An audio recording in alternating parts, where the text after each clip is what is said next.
Ha. Jadi datang ni nak interview lah ni. Cik ni Tokek Kilang ni ke? Kau tanya pula lagi. Akulah Tokek. Bapak aku punya ni. Ha. Ada buat resume? Oh, tu dia. Mak, saya dah bawa lah resume apa. Tak apa. Okey. Itu benda kecil je. Ni pengalaman ada? Banyak cik. Ini saya kerja kilang kayu dekat Belakong. Ini kilang kayu dekat Jalan Ipoh. Ini kilang terbakar tu pun saya yang kemas kayu-kayu dia. Lepas tu tinggal ni cik.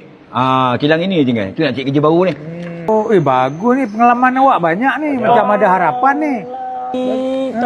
Tolong saya. Saya tak ada resume. Encik, saya tak ada resume tu. Tak ada resume? Tak ada. Ada. Encik. Oh, pengalaman ada pengalaman? Tu pun tak ada. Pengalaman pun tak ada? Habis ada apa? Tapi saya banyak followers. Oh, ramai. Followers ramai. Oh, kalau macam tu, Boleh. awak ada followers? Ada 2 pasu cik perlu. Itu flower. Oh, bukan? Ini followers, bukannya flowers. Bangang. Tak apalah, saya ambil awak je lah.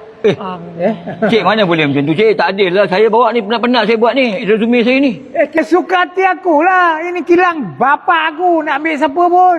Oh, ni kilang cik. Ni semua cik punya lah. Ni bos lah. Kalau macam tu, jom balik. Amsal pula. Ini bini saya. Apa hal? Jom. Mari.